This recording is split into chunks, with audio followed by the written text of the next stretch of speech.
अनुवाद प्रकरण 2. रानात कंठलेली वर्षे. मग परमेश्वराने मला सांगितल्याप्रमाणे आपण मागे फिरून तांबड्या समुद्राच्या वाटेने रानातून कूच केले आणि पुष्कळ दिवस सेईर डोंगराभोवती फिरत राहिलो. तेव्हा परमेश्वर मला म्हणाला, तुम्ही ह्या डोंगराभोवती पुष्कळ दिवस फिरत राहिला आहात. आता उत्तरेकडे वळा आणि लोकांना आज्ञा कर की सेईरचे रहिवासी, तुमचे भाऊबंद जे एसावाचे वंशज, त्यांच्या हद्दीतून तुम्हाला जावयाचे आहे. त्यांना तुमची भीती वाटेल म्हणून फार सांभाळा. त्यांच्याशी झगडू नका, कारण त्यांच्या देशातली तसूभरही जमीन मी तुम्हाला देणार नाही. कारण सेईर डोंगर एसावाला वतन म्हणून मी दिला आहे. पैसे देऊन त्यांच्याकडून अन्न विकत घेऊन खा आणि पैसे देऊन त्यांच्याकडून पाणीही विकत घेऊन प्या. कारण तुझा देव परमेश्वर ह्याने तुझ्या हातच्या सगळ्या कामाला यश दिले आहे. ह्या मोठ्या रानातली तुझी हालचाल त्याला ठाऊक आहे. आज ही 40 वर्षे तुझा देव परमेश्वर तुझ्या बरोबर आहे. तुला कशाचीही वाण पडली नाही. म्हणून सेईरचे रहिवासी, आपले भाऊबंद जे एसावाचे वंशज, ह्यांना चुकवून आपण अराबाच्या मार्गाने एलाथ व एसियोन गेबर ही मागे टाकून पुढे गेलो. मग आपण वळून मवाबातील रानाकडल्या मार्गाने गेलो. तेव्हा परमेश्वर मला म्हणाला, मवाबाला उपद्रव देऊ नको व त्यांच्याशी युद्धाचा प्रसंग आणू नको. मी त्यांच्या देशाचा कोणताही भाग तुला वतन म्हणून देणार नाही, कारण मी लोटाच्या वंशजांना आर नगर वतन म्हणून दिले आहे. पूर्वी तेथे एमी लोक राहत होते. ते लोक अनाकी लोकांप्रमाणे प्रबळ, पुष्कळ व धिप्पाड होते. अनाकी लोकांप्रमाणे त्यांनाही रेफाई म्हणतात, पण मवाबी लोक त्यांना एमी म्हणतात. तसेच पूर्वी सेईरात होरी लोकही राहत असत. पण एसावाच्या वंशजांनी त्यांचे वतन बळकावून त्यांचा संहार केला आणि त्यांच्या जागी वस्ती केली. परमेश्वराने वतन म्हणून दिलेल्या देशाचे इस्रायल लोकांनी जसे केले तसेच ह्यांनीही केले. आता उठा, जेरेद नाल्यापलीकडे जा. तेव्हा आपण जेरेद नाल्यापलीकडे गेलो. आपण कादेश बर्न्या सोडून जेरेद नाल्यापलीकडे गेलो. त्याला 38 वर्षे लागली. ह्या अवधीत परमेश्वराने शपथ वाहिल्याप्रमाणे त्या सबंध पिढीतल्या योद्ध्यांचा छावणीत नाश झाला.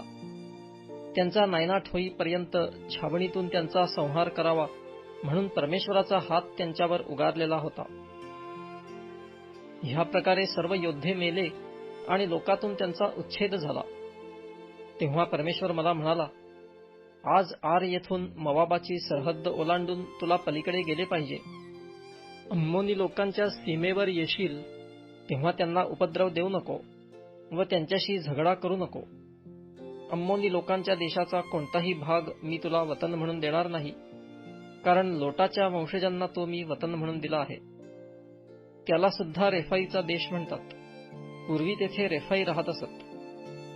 अम्मोनी लोक त्यांना जमजुम्मी म्हणतात. ते लोक अनाकी लोकांप्रमाणे प्रबळ, पुष्कळ व धिप्पाड होते, पण परमेश्वराने अम्मोन्यांकरवी त्यांचा संहार केला. त्यांनी त्यास हुसकावून लावून त्यांच्या जागी वस्ती केली. सेईर येथील एसावाच्या वंशजांकडून परमेश्वराने होरी लोकांचा संहार केला, तसाच त्याने ह्यांचाही केला.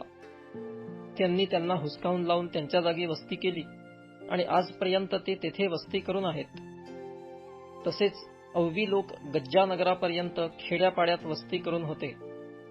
कफ्तोराहून आलेले कफ्तोरी ह्यांनी त्यांचा संहार करून त्यांच्या जागी वस्ती केली. उठा, कूच करून आर्नोन खोरे ओलांडून जा. पहा, हेशबोनाचा अमोरी राजा सिहोन आणि त्याचा देश मी तुझ्या हाती दिला आहे. तो देश तू आपल्या ताब्यात घेऊ लाग आणि त्याला लढाईला प्रवृत्त कर. साऱ्या नभोमंडळाखालील लोकांच्या मनात आज मी तुझ्याविषयी अशी दहशत आणि भीती उत्पन्न करू लागेन की ते तुझे वर्तमान ऐकून थरथरा कापतील व तुला घाबरतील. इस्रायल लोक सिहोनास जिंकतात. गणना प्रकरण 21 पदे 21 ते 30. मी कदेमोथ रानातून हेशबोनाचा राजा सिहोन ह्याच्याकडे दूतांच्या हाती सलोख्याचा निरोप पाठविला की मला तुझ्या देशातून जाऊ दे. मी आपला नीत मार्गाने जाईन, उजवी डावीकडे वळणार नाही. तू पैसे घेऊन मला खाण्यासाठी अन्न विकत दे आणि पैसे घेऊन मला पिण्यासाठी पाणी दे, मात्र मला तुझ्या देशातून पायी जाऊ दे. सेईर येथे राहणारे एसावाचे वंशज आणि आर येथे राहणारे मोवाबी हे जसे माझ्याशी वागले, तसाच तूही मी यार्देने पलीकडे जाऊन आमचा देव परमेश्वर ह्याने आम्हाला दिलेल्या देशात पोहोचेपर्यंत माझ्याशी वाग. पण हेशबोनाचा राजा सिहोन आम्हाला त्याच्या देशातून जाऊ देईना, कारण तुमचा देव परमेश्वर ह्याने त्याला तुमच्या हाती द्यावे म्हणून त्याची वृत्ती कठोर केली व त्याचे मन कठीण केले. आज तो देश तुमच्या हाती आहे. परमेश्वर मला म्हणाला, पहा, सिहोन व त्याचा देश मी तुझ्या ताब्यात देऊ लागलो आहे. त्याचा देश तुझे वतन व्हावे म्हणून तो हस्तगत करावयाला लाग. तेव्हा सिहोन आपली सर्व सेना घेऊन आमच्याशी सामना करण्यास निघाला आणि याहस येथे युद्ध करावयाला आमच्यावर चालून आला. मग आपला देव परमेश्वर ह्याने त्याला आपल्या हवाली केले आणि आपण त्याचा, त्याच्या मुलांचा व त्याच्या सर्व सेनेचा पराभव केला. त्या समयी आपण त्याची सर्व नगरे घेतली आणि प्रत्येक नगराचा त्यातील पुरुष, स्त्रिया व मुलेबाळे यांच्यासह समूळ नाश केला. आपण त्यातला कोणीही शिल्लक ठेवला नाही.